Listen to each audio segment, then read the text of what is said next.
And welcome to a very special Thornton edition coming to you from the Jerry Baby Products facility in Thornton. I'm Marilyn Pedersen, manager of Enfocal, market research facility.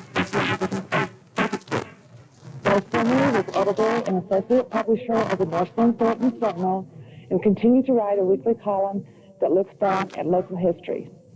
Looking back is a key theme for today's program as the city of Thornton makes plans to celebrate its 40th anniversary in May 1996.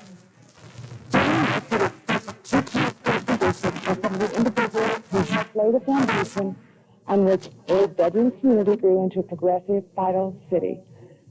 Today, we will focus on Thornton's early years of government, as well as the importance of business and civic groups to the community. We will conclude with a segment to air tomorrow, highlighting more recent government activities before gathering our guests for a final wrap-up discussion. Let's kick off today's program with a look at Thornton's founding and those early days when the foundation was laid for the city of planned progress. We'll begin by asking our guests to introduce themselves and describe briefly their role with the city of Thornton. Mr. Carley? My name is Jerry Carley, and I was on the first city council. And Peter continuing to for a brief term, editor of the Thornton Thunder and the Thornton Tribune. And I'll pass now to Mr. Leary. Yes, I'm Oyer Leary. I was the city of Thornton.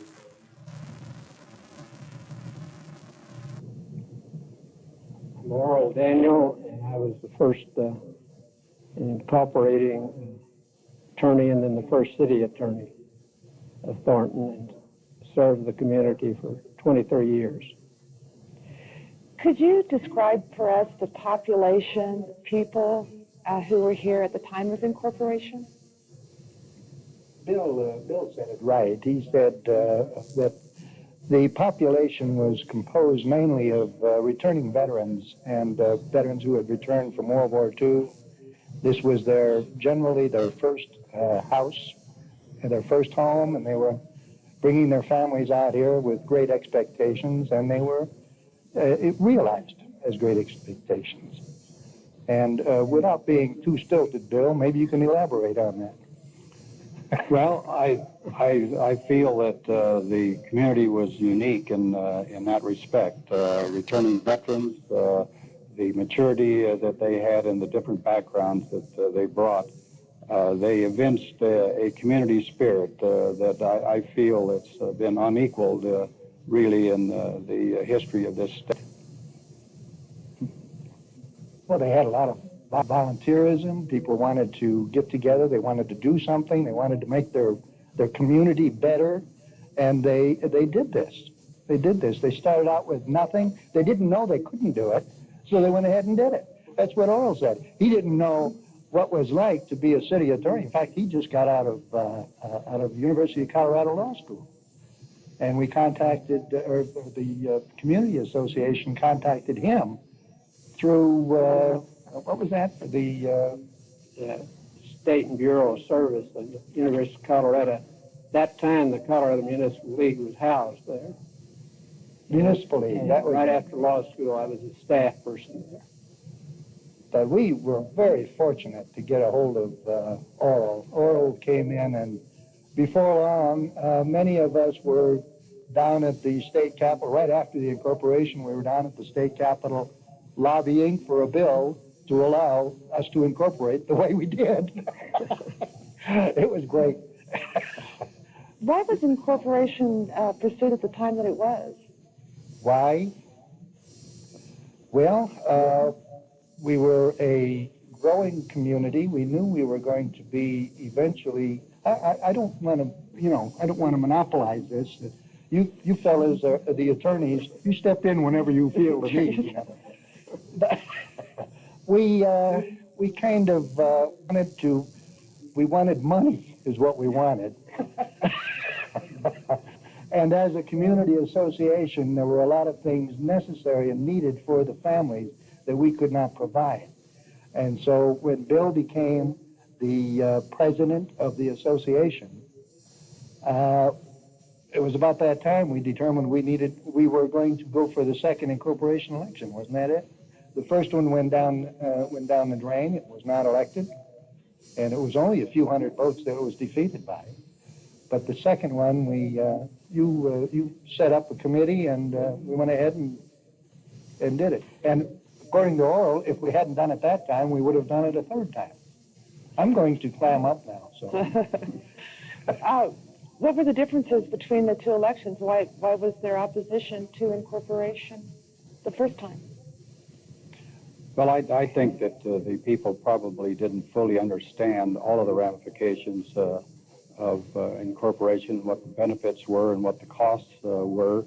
There was some confusion and other voices in the community that really were not speaking directly to the issues. But I think that once the community and the citizens understood what was involved in incorporation and what the benefits were, why they overwhelmingly accepted that, and the second election was completely overwhelming.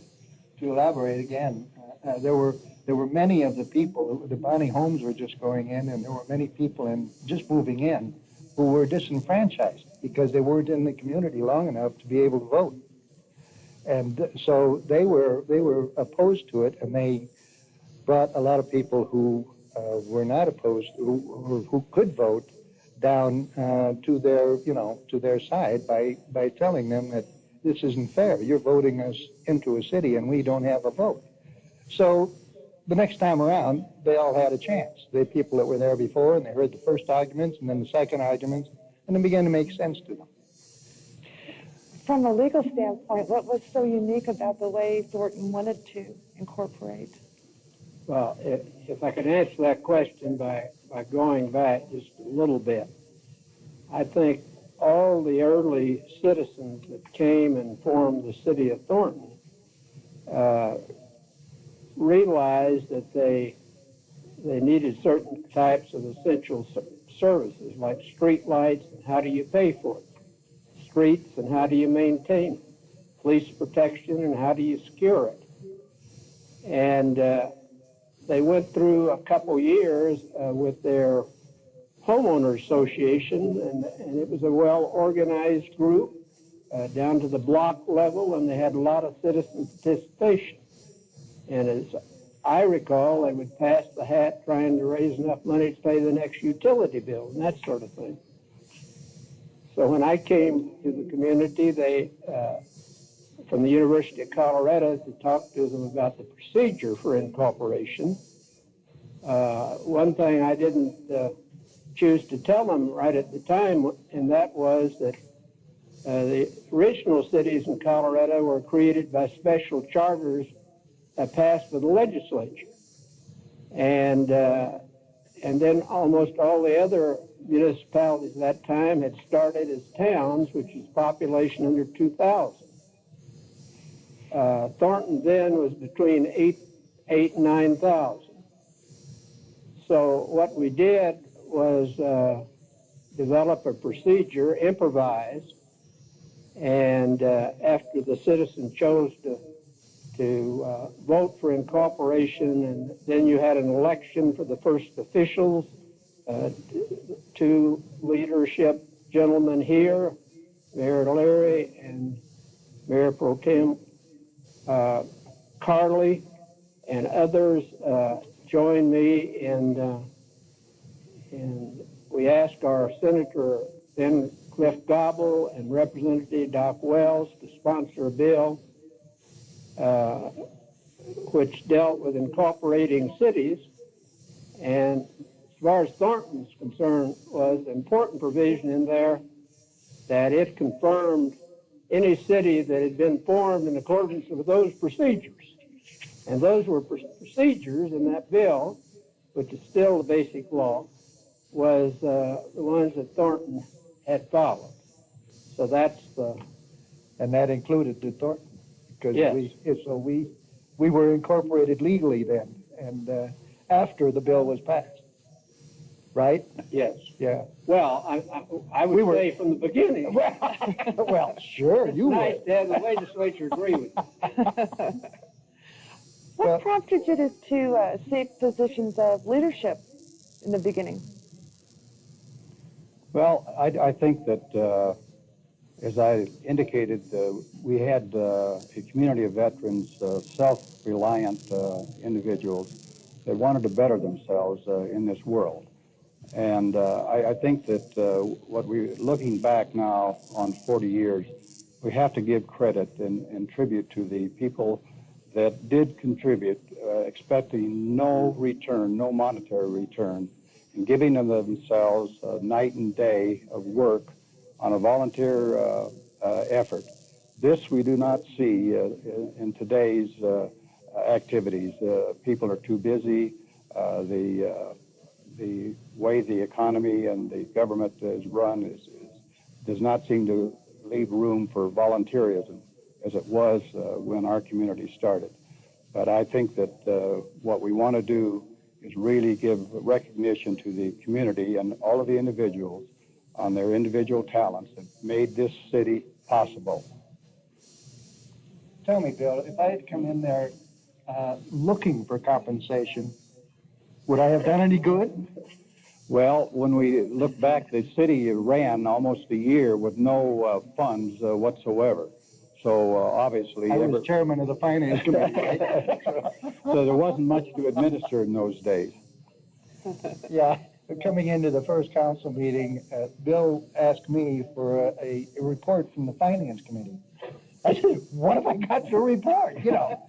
And so he not adjourned it, but took a temporary recess. Earl grabbed me by the arm, took me over in the corner, and we set up a system of fines and police activity that could gain some funds, at least to pay for getting the news or getting the paper to write the ordinances on that were coming up in the next week or so. I really think that having the privilege of these gentlemen of looking back, I really think the message and the lesson that the early people of Thornton gave to this state, and I hope this country and coming generations, is that the people in the community didn't look out to other people to solve their problems. They went to work to solve them themselves, to form the government, to do the things, to tax themselves, to accept the discipline of a citizen in a city, and they didn't look to Washington, they didn't look to the state capitol. They just assumed that as citizens you take care of yourself and your community and each other. And they did that in the formation of the early churches and other institutions, civic clubs, JCs, and all those women's clubs, all those wonderful people that made the community really work. Well, and two, there is no question how fortunate the city of Thornton was in the early days to have two people like these two gentlemen here on my right, attorneys. You know, for many years I've had a very poor impression of a lot of attorneys around because of the different things that lawyers do. But not with these two. These two are the epitome of ethical operation. And they put this town together. They wrote it down, and they put it together, and they just guided us through it. So all of us in the first couple of councils, we didn't have any idea what to do. But these people taught us, and they were very good at it, I thought. Well, once the city was incorporated, Was there a task that stuck out? Was there something, a priority for developing services? Yes, I think that the first thing was mentioned. The community could not afford the street lights, and they were taking up donation and money to keep the street lights on. The first thing that we did was expect a franchise agreement with the public service company to, in effect, pay for for them to operate within the city. That would take and pay for the street lights. We also were interested in the water and sewer system, a franchise agreement with them, leading to a future purchase of the utility itself. Obviously, a community encompassing 1 square mile with no water and sewer service, which was privately owned, was not going to grow. So the keystone to the incorporation and future growth of the community was the acquisition of the water system. The first city council laid the foundation of that legal process that eventually led to the city acquiring the General Waterworks. And from that square mile, from that point on, reaching out on the control of the water and sewer system made the growth of this city possible. There's one area that we talked about, the volunteerism, but I understand people donated their time and efforts to build a swimming pool in the community. The swimming pool was donated to the community by Sam Hoffman as they were pulling out, as they were leaving the area. Their building had been completed up to that point. And it was donated or provided to the Thornton Recreation Association, of which I happened to be president at the time. And then shortly thereafter, I was elected to the city council. And at the first meeting of the city council, Mayor Leary asked me, he didn't ask me, he told me, he said, when are you turning that swimming pool over to the city? And I said, as soon as we possibly can, because we had no funds at all to build on the pool concept. And we needed the city to take it over so that they could do it. And they did, didn't you? Didn't we? Well, I want to thank you for joining us on this segment, and we'll look forward to hearing some more stories from you later on. We'll take a brief break and be right back with more of today's Thornton edition. May 1996 marks Thornton's 40th birthday. To celebrate, plans are underway to create a special exhibit showcasing the city's history. To make this project a success, we need your help. We're seeking artifacts, memorabilia, photos, magazine and news clippings, and other eye-catching items that tell a story about Thornton's past.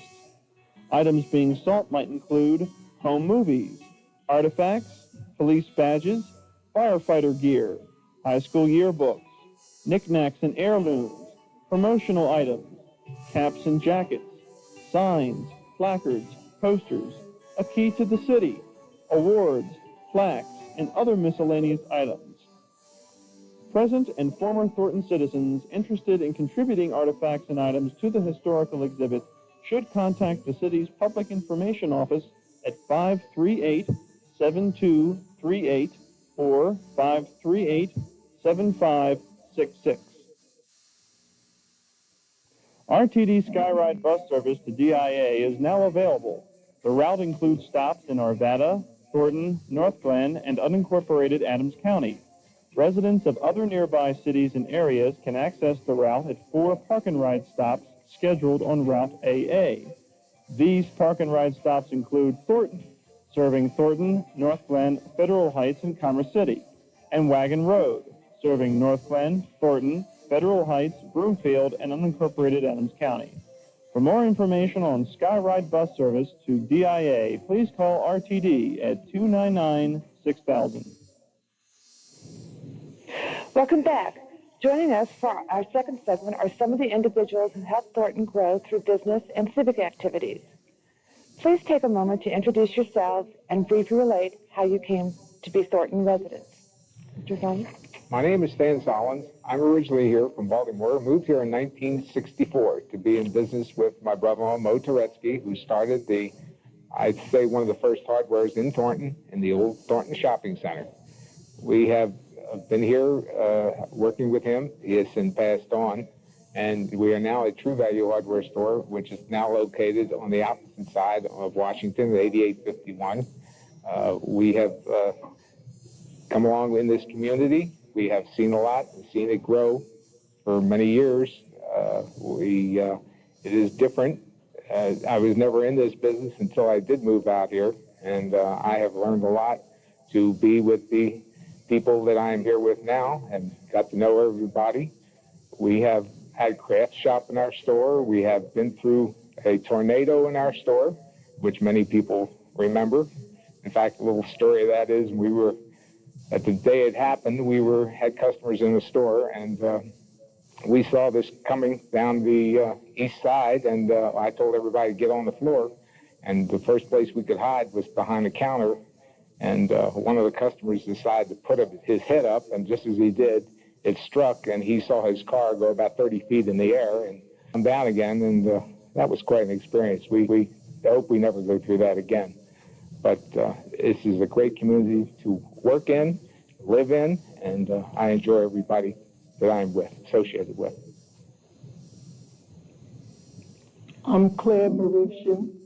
We came out here in 1955 from New York, and I had two brothers out here, and they thought we would enjoy living out here. And when we did move, we enjoyed it immensely, and it was nice raising our kids out here. I'm Jane Garcia, and I've been a Coloradoan all my life. And my high school years, my teenage years, we spent in Grand Junction, Colorado. Came over here during the war and joined the war effort. I was an airplane mechanic in Hillfield, Utah for 3 or 4 years during the war.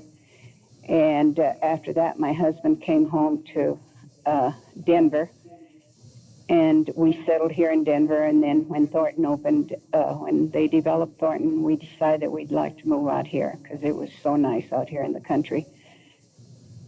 And since then, we've been here and taken part in a lot of the activities that Thornton has had since day one. I'm Wes Brown, and we moved to the city of Thornton here in 1955. I opened the milk supermarket in 1956, was a manager there for 17 years. My wife Lisa was very active in the community service and women's club. I got involved in community service and was on the water board for a good number of years, was chairman for 14 years. And in those days, we were a separate entity, and we bought the waterworks, and we've been active in the city of Thornton for all these years, probably, well, more than we like to think about. I'm Margaret Carpenter, and I moved to Thornton in 1956. At that time, I had 3 small children and was basically a homemaker. Became active in the Thornton Women's Club, since that was a way to get out of the house in the evening. Got very acquainted with neighbors and friends and became very interested and involved in community activities. I'm Bob Frawley. I was born and raised in Denver. I moved to Thornton in May of 1954. Raised 4 sons. I was educated at the University of Colorado. I'm past commander of the VFW. I was one of the charter members that formed it in November of 1955. So we've got a 40th anniversary coming up in a couple of short months. I'm an Irish citizen. I hold a dual citizenship. I have an Irish passport, which I'm quite proud of. And I'm a self-employed real estate broker, have been for 40 years. Other than that, I don't know what I could add. Even before Thornton was incorporated, it seems to me that there was a foundation for civic pride and involvement. Can you tell us a little bit about the people who came here, what their needs were, and what motivated them? Who would like to start? I think Wes might want to start on that, since I think some of us came after incorporation. I know I moved in the year of incorporation. Wes, being up at the market, you obviously saw many of the early citizens. Well, I think that the people who moved out into our community were pioneers. They wanted to be into a new community. In those days, we bought a house for anywhere $9,500 to $9,900, and we come up with these terrific payments of $67 a month. My father-in-law says, "How in the hell are you going to pay a house payment of $67 a month?" Well, people moved in here. They bought new cars, they bought refrigerators, and we were strictly a bedroom community. But we had the best bunch of people out there you ever saw. Would anybody else like to comment on Jay? We came here before incorporation, and I think we were about the 7th block from North Washington up. There were no houses on either side of us. On Russell was the street that we were on, and then Eppinger was the other street. But across Eppinger there was nothing, just land, prairie dogs and land. And what we used to do, we all had children, and we used to let the men have one day where they all got together and went in one car, because we didn't have mailers yet. That came later. We had to go either all the way to Westminster or down to 48. There was a Safeway store, and we'd get the whole block together in 1 or 2 cars, and we'd all go and get the groceries and come back, and we'd have coffees, and we just enjoyed ourselves immensely.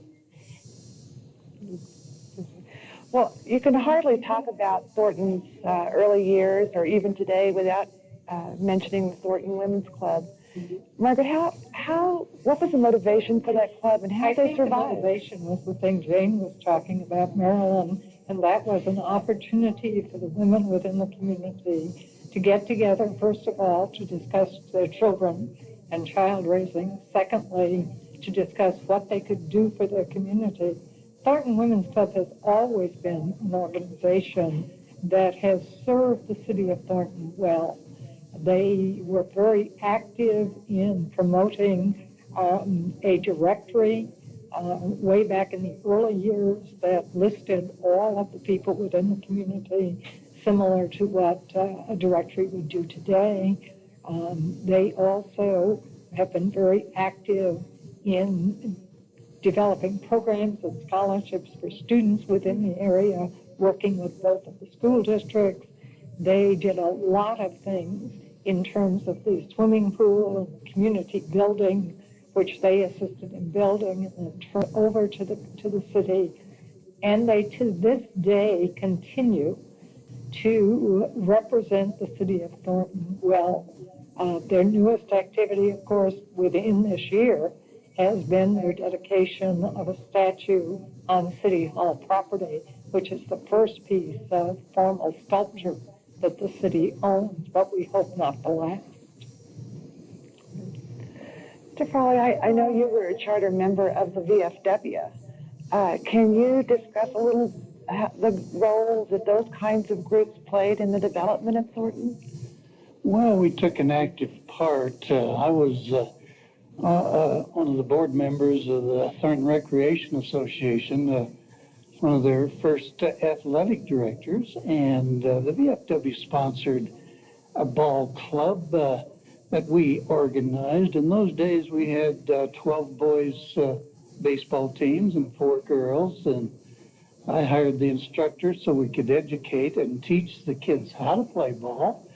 And gee whiz, in those days, we didn't even have any backstops. We had to beg material and beg contractors to put them up and rake the ball diamonds and try to make them halfway playable. But It was definitely an experience. I enjoyed it immensely, and we accomplished a lot.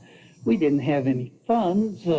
We had to beg from United Fund and a lot of the merchants, get them to sponsor the ball clubs in order to acquire or generate a few funds so we could buy them T-shirts and ball caps and baseball equipment. But it was a truly wonderful experience. We started from zero, you might say. And the VFW is observing its 40th. Oh, yes, anniversary. VFW, I'm on their charter, and we have a bunch of veterans. As I say, I'm a Navy veteran, and I served in the European theater. And we got together and formed a charter and acquired our charter in November of 55 and been active ever since. It was the middle part of 56 before we acquired our first home. Way out in the boondocks on 112th and Washington, which is all fully developed, as you all know. But gee whiz, it was great, and they've come a long ways. Are there other civic groups that you feel were instrumental? Yes, I think that, as I say, my brother-in-law Mo, which many people remember, I know when I came out here, he was with Kiwanis, and I think Wes and Dr. Roberts and Mike Dichter and quite a few other gentlemen. And they did a lot for the community. They worked a lot with the Boy Scouts because their sons were in the Scouts, and a lot to do up at the high school and the elementary school. And he used to take time out to take them on these field trips with all the Scouts. And the people needed things in the community. He would help them out and come to the store, of course. And he had his sons working there. They used to have a little hobby section and trains and things, and the boys would work with the Scouts and teach them things and things for them, and they've done quite a bit. Kiwanis was a big contributor, I think, in Thornton at the time, and still are. I have put in my best workers. Thornton Lions Club is also having their 40th anniversary next year. Right. We chartered 61 members out here. We have been very active, and they are very active now. So the Thornton Club, Lions Club, has been very active in the city of Thornton. They continue, don't they, Wes, to have something to do with the concession stand at the Thornton baseball The field? Thornton Women's Club building down there, they made facilities in there for a concession stand, and the Thornton Lions Club has operated that stand down there ever since it was built. And all of that money goes to baseball teams, football teams, and we hire high school kids down there to work down there. And for a long time, for years, the Lions volunteered down there so that we didn't have to pay out anything. But all that money, almost all of it, stays right here in the local community. This last year, we paid out, I think, almost $9,000 in labor to the local kids.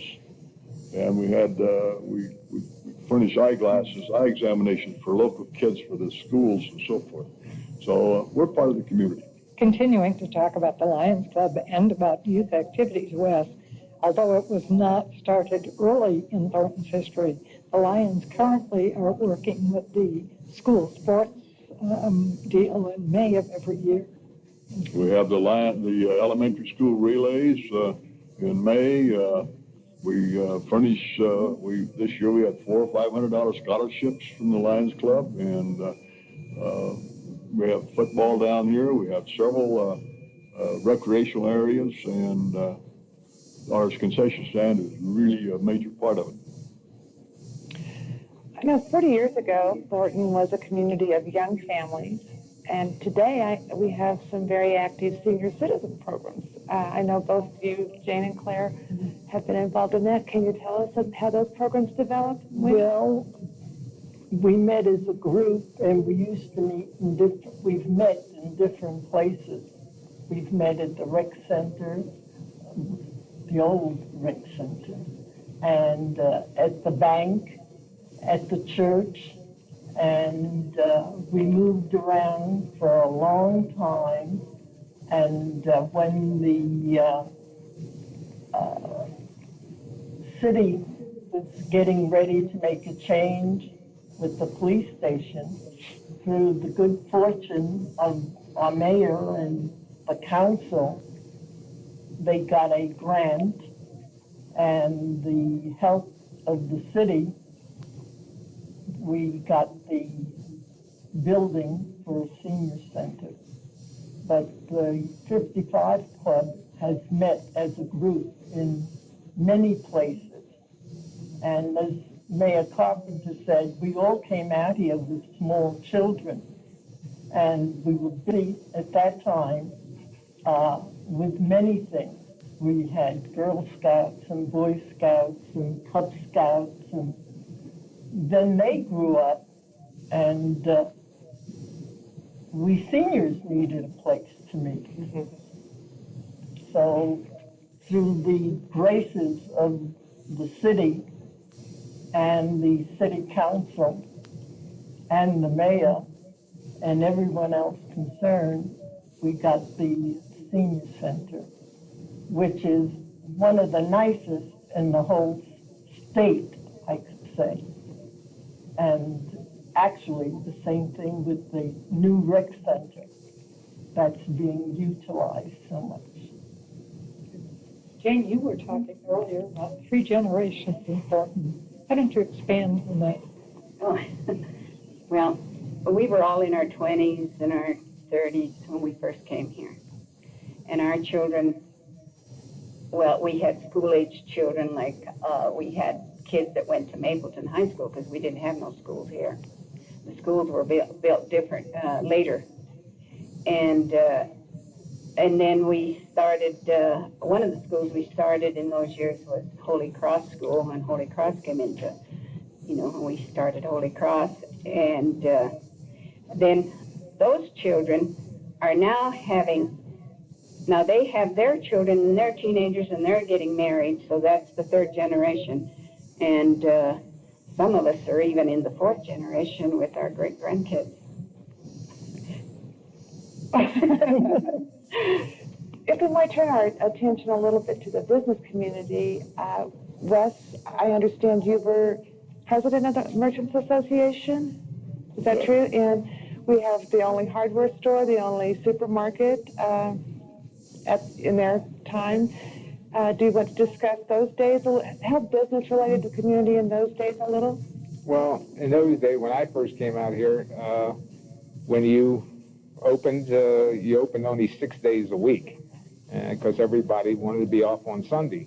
That went along for a little while until they built the Target discount store, and we got together as a group and said, now we're going to stay closed on Sunday. They said, oh, sure, okay, that'll be fine.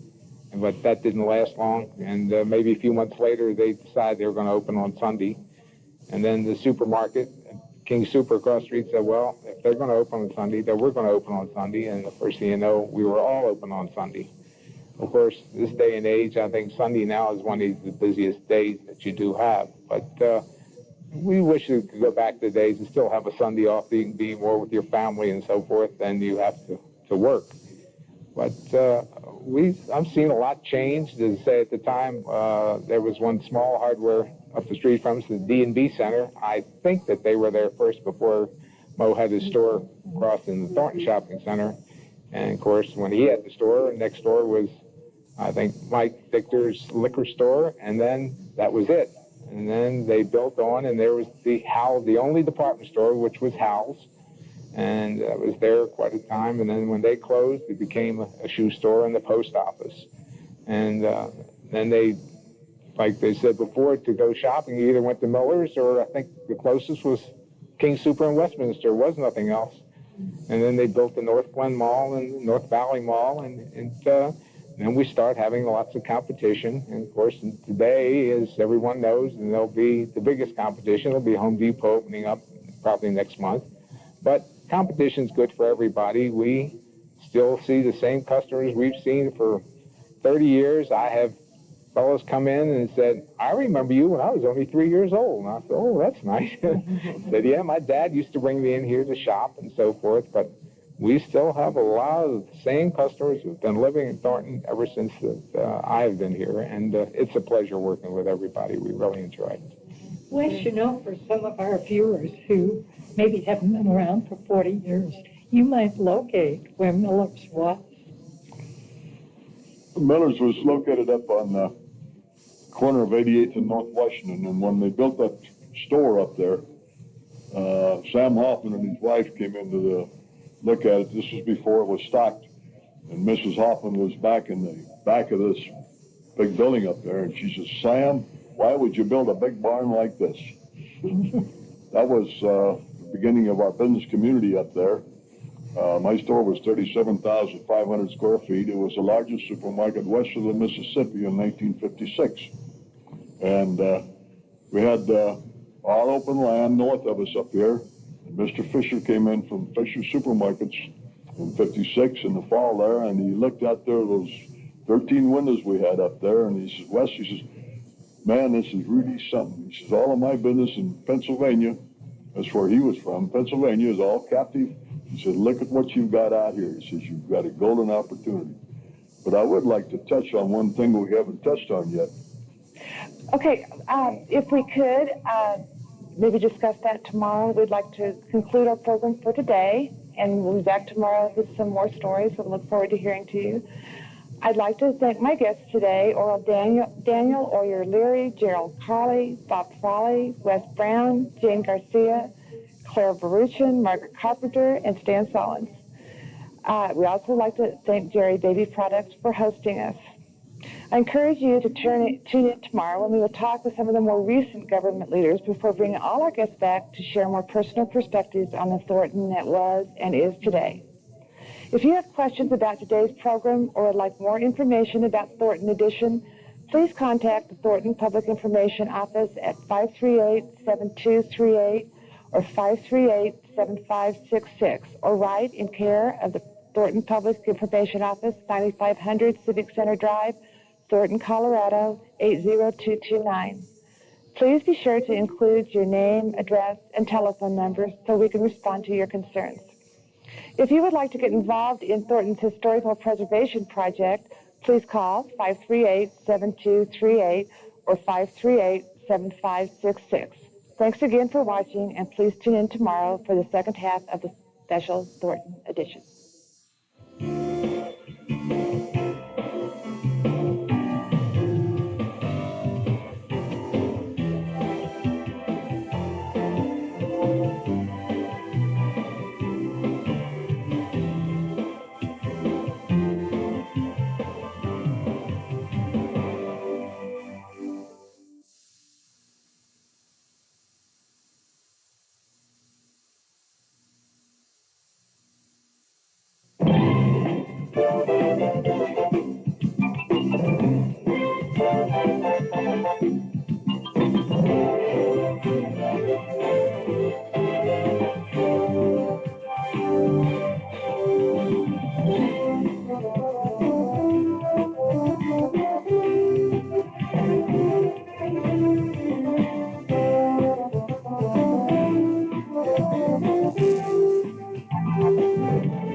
Hello, and welcome to a very special Thornton edition, coming to you from the Jerry Baby Products facility in Thornton.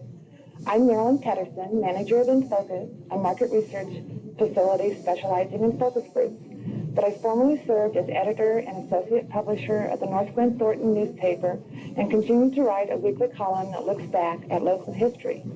May 1996 marks the 40th anniversary of Thornton's incorporation, and to celebrate, numerous activities, including the creation of an extensive exhibit of historic items, is planned. As part of the festivities, we present a special two-part Thornton edition. Yesterday, we began a special journey with a look back at Thornton's beginnings in government, business, and civic matters. Today, we will examine more recent government activities before gathering all our guests for a final forum. Our first group of guests have helped guide the city in more recent years. Many of them are still actively involved in municipal projects and services. We'll begin by asking each of you to introduce yourself and describe briefly your role with the city of Thornton. Mr. Loomis? My name is Max Loomis.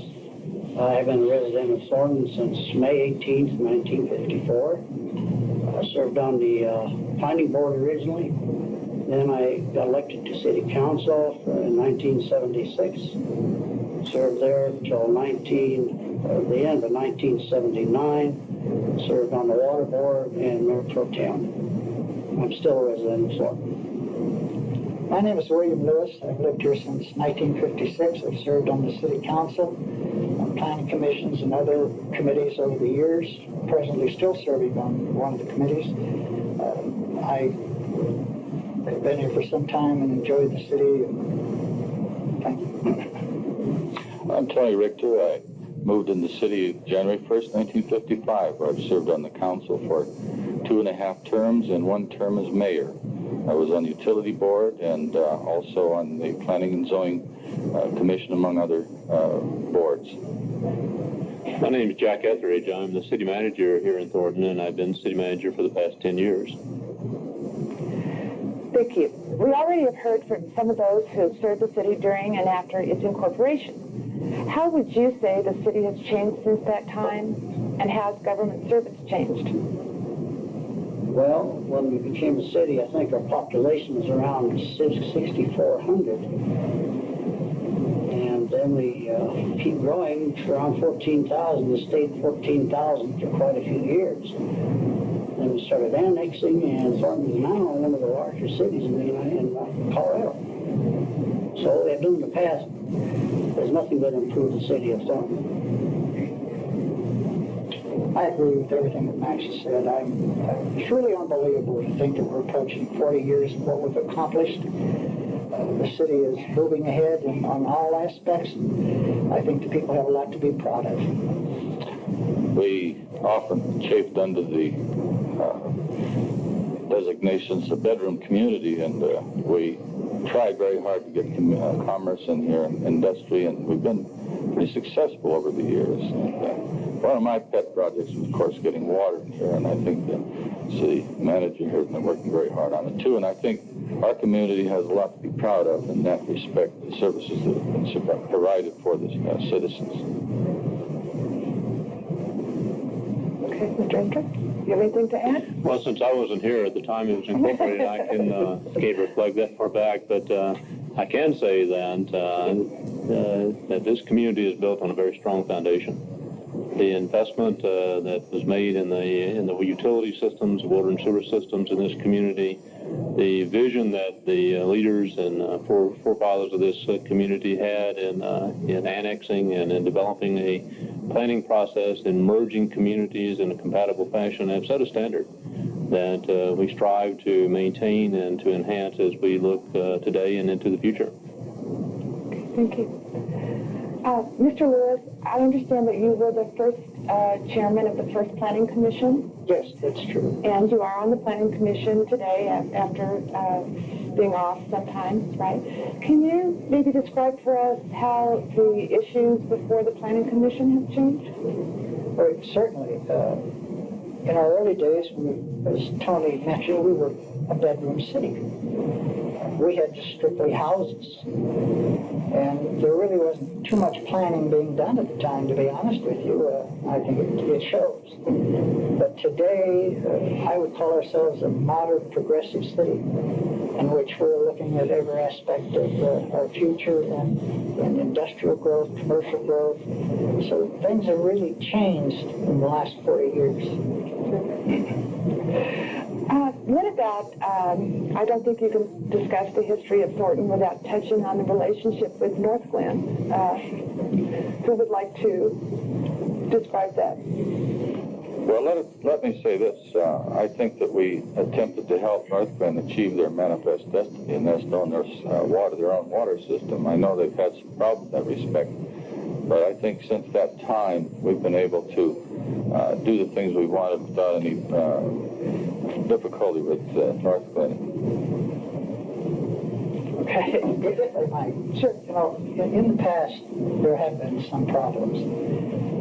But I think we've reached a point where the two cities had better take a closer look at each other and try to cooperate more. It may be to all of our interests, and I certainly would like to see that happen. Okay. And Thornton left for a long time. We had one of the major newspapers that did not like us at all. Every time they had a chance, they would print something detrimental to Thornton. So we had a little problem there too. It didn't, the advertising and Thornton didn't have a very good name for some time. They've overridden that now.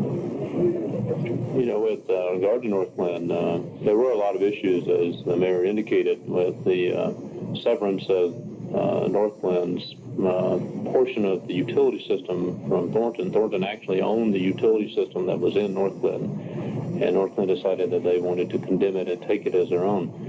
And some of those issues lingered on for many years after the severance. I think it is a mark to what Mr. Lewis was saying, that we've been able to resolve those issues. We are doing things cooperatively. We're doing certainly in the area of public safety. We have a joint task force that we are working with in terms of investigations. We're about to enter into a joint SWAT team effort. We've had a joint volunteer coordinator victim advocate program where in times of need, the victim advocate works in both cities. And so the relationships are certainly have improved, and I think that both cities clearly understand the necessity of doing more with less, and the benefits of working together. I think this fire department coming together as one unit now has helped a lot. Haven't they also entered into an agreement on Stanley some years ago? North Glen, Westminster, and Thornton. That's correct, Mayor. It was the four-way agreement where we are working cooperatively along with the irrigation company and agriculture irrigation company in managing the municipal supply part of Stanley Lake to the benefit of all the communities, and that has led to projects such as the Stanley Lake Protection Project, which is a project that is designed to protect Stanley Lake from any potential concerns with Rocky Flats. And so there's a variety of cooperative efforts that started many years ago that we're working on today, or that we have been able to bring to fruition in the last several years. Since we have mentioned water, I understand that you have quite a background in water issues. Can you discuss a little bit about the evolution of Thornton's water? Well, first, the city had, we were on wells, deep wells, and some shallow wells down by the river. We knew that wasn't going to last, and we got into water acquisition quite early. And I also was involved in a group called Water for Colorado that was successful in getting the Strontia Springs Dam and the treatment plant over there in Denver, and a few other projects, and we were involved in getting some water over there. So it was a cooperative effort with Denver, although it's been kind of sitting by the wayside here in the last few years. It was very successful for the city of Thornton. And we're also involved in that project over in the Fort Collins area, which I was out of the office by then, but I helped in the early days of that. Actually, I served on the council which purchased the water system. And I think that was great. Yes, the city took a vote to buy the water system from the private owners and set it up. That, besides having an election to become the city, before that, and buying water systems to the number one beginnings for Thornton, which was getting better all the time. And then we had our own sewer plant at one time, too, which was down by the shops. Some of the buildings are still there. In fact, one of the round buildings has been used as a maintenance shop.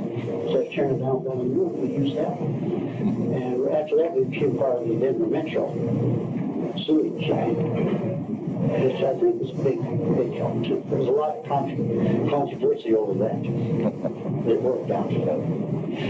Was the vote on the water system, was there opposition to that?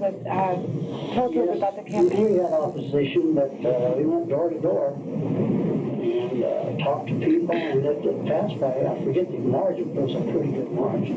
Now, although the city, as far as becoming a city, had election one, it did not pass. Then we had a second election that passed. That's right. About 6 months later, wasn't it, Tony? Mm-hmm. Yeah. Weren't you also involved in the fire department? I was on the volunteer fire department before I became on the planning commission. And then my job just wouldn't let me do the job I should have on the fire department, so I had to get off. Then I got on planning commission with Bill. And I understand that you were involved in Mayor Leary's campaign, the first mayor's campaign. Is that true? Yes, as just a citizen. Yeah, that was my first step into working for a candidate in this city.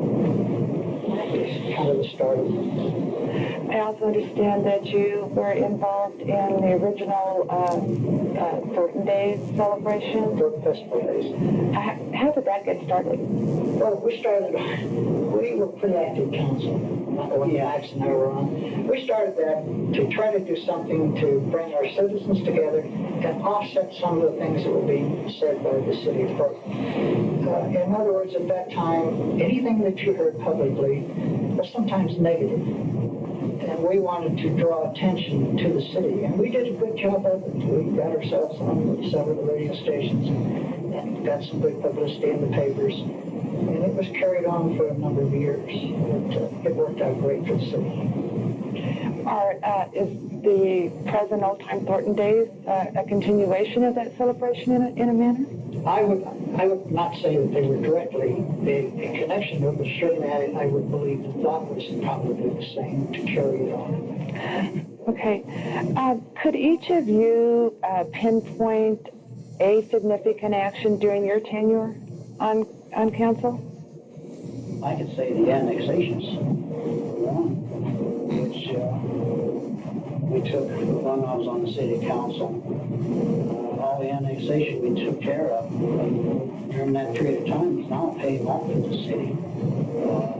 We wouldn't have the growth now if we didn't have that. And it's going to get better in the future. Were there specific annexed areas that stand out to you? Or was it all areas? When we first started going on the other side of 104th is what really got us started. Down to Colorado Boulevard, and then just kept going on up to 132nd. And I think that that annexation, besides water, two things that really helped target. I would have to agree, water and the annexation moved to the city so that it would be open to move to the north. I think these were two of the major steps that opened the door for its future. I believe now, Jack, we're all the way to 168, aren't we? That's correct. We're to the Well County line. Yes, so the city has really opened the door. With that development, of course, again, the water was necessary. I remember meeting with Bill Lewis and Jim Carpenter, former mayor, about building a new water treatment plant. We needed it badly. And so we did have some insight on the problem and some foresight to look and see what we needed. And we had to go after this water. It was very important. And we're one of the few communities who use, as far as I know, the funds to run the city instead of the other way around. And so that the system's paying for itself. And hopefully we have enough water for how many years? We have enough water for many years of sustained growth. It depends on the growth rates, but with the new water project coming down that you mentioned earlier from the Poudre Basin, and we hope that will come down sometime after the turn of the century, we probably will have sufficient water for the 20 to 30, 40 years of sustained growth, depending on the growth rates. But I think we also, when I was mayor, we brought in a lot of commerce, a lot of industry in the Washington Square area. And it put us on the map, basically. I remember when the first water we bought from Highline Canal, we paid $325 an acre foot for it. And we thought that was a lot of money. What's running now? Several $1,000s, if you can buy it. Mr. Etheridge, what about in the last decade? Is there a turning point you can pinpoint? I think the turning point has been taking the foundation that was created in the city and pausing to take a look at what has been built, and then envisioning where we need and where the community wants to go in the future. The establishment of a mission and the goals and objectives, and then and then taking steps to put that in place, and at the same time staying in touch with the public as that transpires, to make those course adjustments and corrections that need to be made, because you generally never read things totally accurately, but you can read them fairly accurate. There's been a big emphasis on quality of life issues in the city of Thornton. There's now a second recreation center, a new recreation center in the city of Thornton. And there's a lot of public amenities that have been put in place. We've done that without forgetting the basics, without forgetting the need to make sure we have adequate water supply and adequate thoroughfares and adequate connections for the citizens that live in the community. There's been a big continued emphasis of the efforts that were began earlier in creating a more industrial clientele. We're in one of the buildings here today of a continuation of that effort. We have followed the wise choice that was made by the previous city councils in creating an urban and rural area that we call the Thornton Development Authority. That created a special tax district that led to the city being able to build its own interchange. The Thornton Parkway interchange was built totally with local money. That has spurred a growth of retail and of jobs generally oriented toward the medical profession in and around 84th and 88th along Grant Street and in that environs. That has been phenomenal. And that all was possible because someone in the past thought about redevelopment of our community and made the decisions and the investment to do that. Can you cite issues that are similar or dissimilar to the earlier, the pre-Etheridge years? Well, I'm not sure that I brought any unique issues on my own volition here, but I think that the issues are probably fairly similar, maybe difference in the order of magnitude at this point. I noticed Max saying that we started with 6,400 citizens. Well, we have 65,000 citizens now. And so there's an order of magnitude difference that we're dealing with. Certainly the techniques and methods used by development, whether it be a commercial residential development, has changed somewhat over the years, and so we've had to adapt to deal with those issues. The world has gotten very competitive, not that it wasn't competitive, but it continues to be competitive. And so we have to be very competitive. We have to have good information and have to be able to market our community. And we have a lot to market, and we have a lot to market because of what people here in the past have created for us to market. I'd like each of you also to briefly tell why you ended up in the Thornton area, what brought you, what attracted you. We seen an ad for homes at $10,250. And my wife and I had just been married about 6 months. And we drove out one day. It was a long way out here. So I think I was going to end up in Cheyenne. And they had 5 model homes. And some are hill, of course. So we looked at them and liked them. So we drove back, and about 2 weeks later, we come back out again, and we bought one. And when I moved in, I think there was probably 600 people out here. We had to go down to 42nd and Washington to get groceries. There was one gas station out here.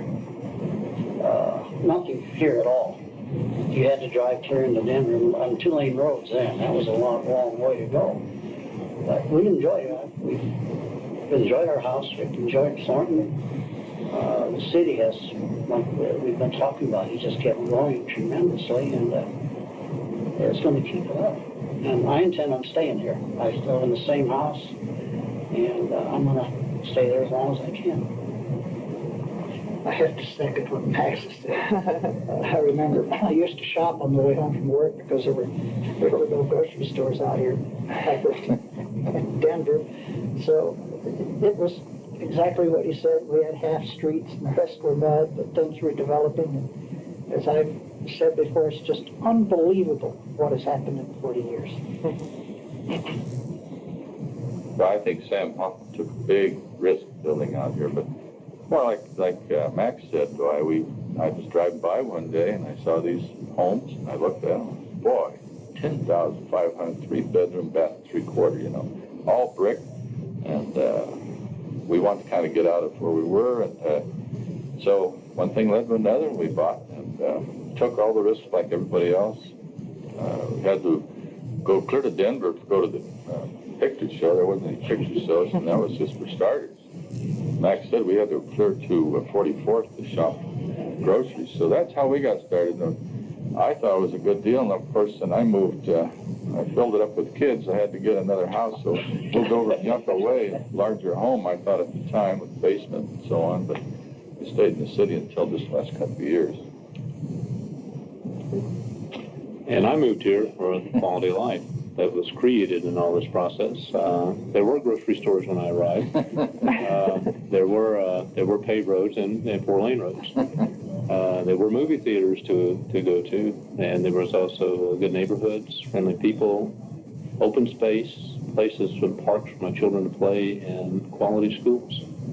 And I think that's why people moved to Thornton. They liked that kind of life. Well, you know, one other problem we had was there were 3 school districts in the city limits of Thornton at that time. It still is, I believe. More than that. That's right, there was 4. And of course, you couldn't change those here. In fact, the citizens of Thornton themselves helped build Thornton Elementary School, the first one. We got up there and helped build it ourselves. Because the school districts in those days had no money. There wasn't farm equipment. And so that's another thing that's changed is these schools out here. That's another reason Thornton's good. You've all had fascinating stories, and I want to thank you for being with us. We'll take a brief break and return with our guests from both days for a final wrap-up. May 1996 marks Thornton's 40th birthday. To celebrate, plans are underway to create a special exhibit showcasing the city's history. To make this project a success, we need your help. We're seeking artifacts, memorabilia, photos, magazine and news clippings, and other eye-catching items that tell a story about Thornton's past. Items being sought might include home movies, artifacts, police badges, firefighter gear, high school yearbooks, knickknacks and heirlooms, promotional items, caps and jackets, signs, placards, posters, a key to the city, awards, plaques, and other miscellaneous items. Present and former Thornton citizens interested in contributing artifacts and items to the historical exhibit should contact the city's Public Information Office at 538-7238 or 538-7566. Thornton Edition is a cable television program about issues that face the city of Thornton. The first show featured a walkthrough tour of the new $11 million Thornton Recreation Center. Thornton Edition airs continuously in Thornton every Monday through Wednesday on Municipal Channel 8 and on Public Access Channel 54 Tuesdays at 7 p.m. and Thursdays at 6:30. For more information about the show, call 538-7238 or 538-7566. Welcome back. I hope you've enjoyed our stroll down memory lane. As you've seen, Thornton has a lot of history for such a young community, incorporated only 40 years ago. And it has been obvious, I think, that the force behind any of these landmark events and achievements was and is the people who have been and are involved. To conclude our program, I would like to ask each of our guests to relate perhaps a more personal recollection from their years of association with the city, or to pinpoint for our audience an action, event, or circumstance they view as a turning point for the area. Can we begin with you, Mr. Daniels? Thank you. My goodness, one point, I think, with the time, the leadership under Little Larry and Jerry Carley and many others, Tom Grillo was the fellow that later became mayor, that drew the incorporation map that we used in that proceeding. But I think the thrilling thing, the citizens of Thornton taking responsibility in that great one-sided vote for incorporation, second time around. And since then, they've worked, and the community keeps growing and serving these people. I think probably the most personal satisfaction that I've can remember in this city of Thornton is we raised 3 children in this city. They've gone through the school district here. They've all graduated from school district 12, and the accomplishments from the people in the city of Thornton really make you feel good. Yes, I have 2. One is, Wes just reminded me of one. One is the birth of our twins. They were born prematurely, and by the grace of God, we happen to be in Thornton and have access to excellent medical care. And secondly, I think a turning point is at the point in time the City Council engaged not only the foundation built from in the past, but engaged the future and began setting achievable goals and objectives based upon what the people in the community said that they wanted to see happen in this community. I too have, I should say, we have raised 2 children, gone through school, and the most important thing to me was volunteerism and working together with other people and to see Thornton grow the way it has. I think serving as current mayor of Thornton, the thing I would like to leave this group in this session with is a sincere thank you to each of the individuals sitting around this circle. Without each one of you, this city could not have come to be. Without each one of you, the city would not have grown in the way it's grown. Obviously, Maryland, there are lots of high points. And during my term, I guess what I would have to point out as a very high point was when the Thornton City Council, back in approximately 1986, determined to go ahead with what is now known as the Northern Water Project, building on the work of Mr. Daniel, Mr. Brown, the previous utility board, Mr. Lewis, Mr. Richter, and being assured that both the current and the future citizens of the city would have the water supplies necessary for the growth of this community. Well, as the first mayor, I think that I'm overwhelmed when I look at the new facilities, the new courthouse, the rec centers, the parks, and all the improvements that have been made in this city. But my mind goes back to those early days when we didn't have any facilities or money, when the first city offices were on donated space up in the Thornton Shopping Center.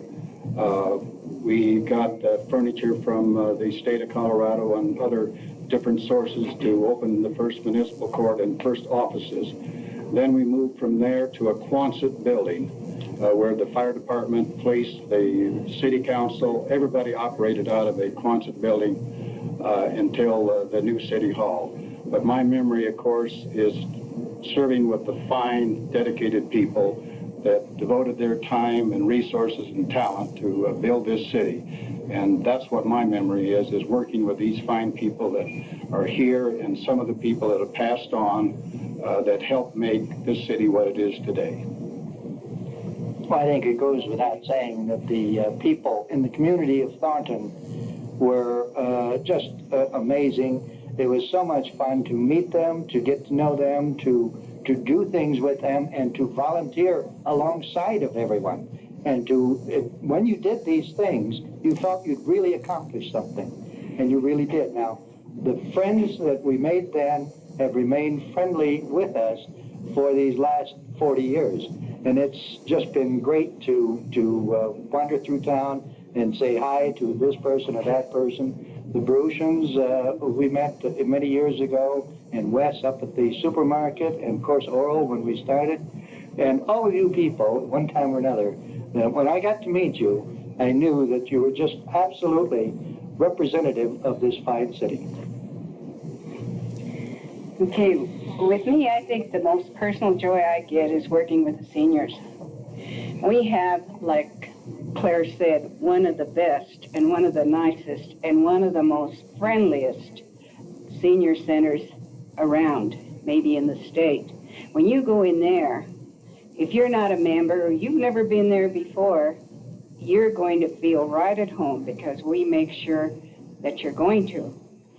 And we have tried with the seniors to work not only the friendliness and everything like that, but to get involved in areas where we have worked on things that aren't right for the center.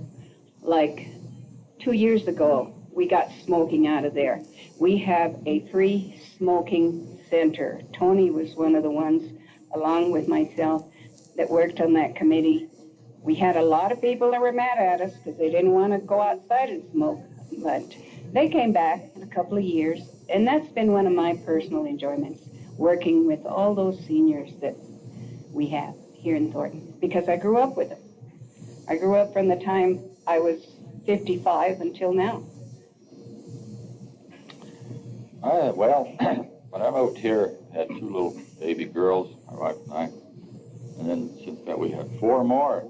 I thought maybe it was the water, that's why I took it. One of the turning points I noticed was when public service had to undergo a very, very rough election to retain their franchise. At the time, they didn't have an office here. We were kind of like stepchildren. And REA was making a serious bid for areas like Aurora and Thornton. And if they had won, the complexion of the electric industry today and gas was entirely different. Well, they won, and so they provided us with offices and a little more help, more trucks out here. But I think overall, the biggest turning point that I've seen, with all the growth pains and everything, is that due to the present city manager and mayor, Margaret Carpenter, really have seen maturity take hold in the city. That's not saying that we don't have controversies. We won't have controversies, but maturity in management and in the elected official. And I want to thank you folks. As I look around this group, I see a lot of history. And as I see from the beginning to today, and I think that, as Tony has said, that Mayor Carpenter and our city manager, Jack Etheridge, and of course the present council deserve a lot of credit for what has happened in what we would call modern times. Some of us can go back and look at our early days and the cooperation of individual people working together to build the groundwork for this city. I think one of the high points for me is to see this city finally turn the corner with industrial and commercial growth. And as Tony said, that's maturity to me, and I think we reached that. And I look around here and I see smiling faces, and everyone feels that we're really a city and we're really here now. Watch out for us in the future. I'm mostly proud of the community service that we've accomplished, that I was a part of, and through the VFW, because we were always able to get as many volunteers from our VFW post in here in Thornton when we needed help for the city, regardless what the case may be. So I suppose our biggest accomplishment, in my opinion, is the community service that I was a part of. Thanks to everybody. Thank you. Mr. Carley, would you like to relate for us the now infamous story of the christening of the swimming pool? You mean when Mayor Leary made a big splash? That was perhaps one of the biggest splashes he made as the mayor. But we as I indicated earlier, we had the pool presented to us by Mr. Hoffman when he moved out, and the pool was really just a pit of cement, a hole of cement. And it was up to the people to get it ready and get it going. And we were under the watchful eye of Joe Behill of the Tri-County Health. And Joe was very good at his job, but he was sympathetic to our needs in the community of needing something with a little more recreation at the time. But when the pool was ready and Joe Behill gave us his sanction, we put a microphone up over there, and really in those days, all you had to do was to tell Mayor Leary there was a microphone over there and it was turned on. And get out of his way. He and I used to vie for the microphone, and I tell you, that's when I knew I would never be a mayor because I always came in second. And Tom Carrillo, too, was the third member of the group there, and Tom gave a little talk. I don't know in what capacity he was serving on that day at the dedication, and then Bill Leary made his. I was back in the background with my movie camera, a wind-up, high-tech movie camera of the day, you know, and with the roll of film that you had to put in with your hands and all, not a cartridge, but a roll. And I was taking these pictures, and I had prior information that they were going to Deep Six, Mr. Leary.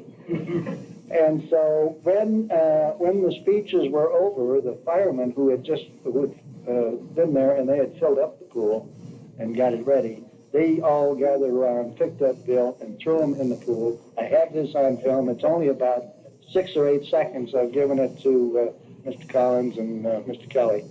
And so the film is with the city now, but it was just, oh, you have no idea how good that made me feel. I'm sure it makes Mr. Leary feel good. I should have said here, should I? That moment is saved for posterity. Well, we went on from that great splash to build a big city, the best city in the world, Thornton, Colorado. Well, I want to thank you all for joining us. I hope our audience has enjoyed this as much as I have. I'd like to thank my guests, Oral Daniel, Oyer Leary, Gerald Carley, Bob Frawley, Wes Brown, Jane Garcia, Claire Baruchin, Margaret Carpenter, Stan Solins, Max Loomis, Tony Richter, Jack Esbridge, and Bill Lewis. And we'd also like to thank Dairy Baby Products for the use of its facility today. If you have questions about today's program or would like more information about Thornton Edition, please contact Thornton Public Information Office at 538-7238 or 538-7566, or write in care of the Thornton Public Information Office, 9500 Civic Center Drive, Thornton, Colorado 80229. Please be sure to include your name, address, and telephone number so we can respond to your concerns.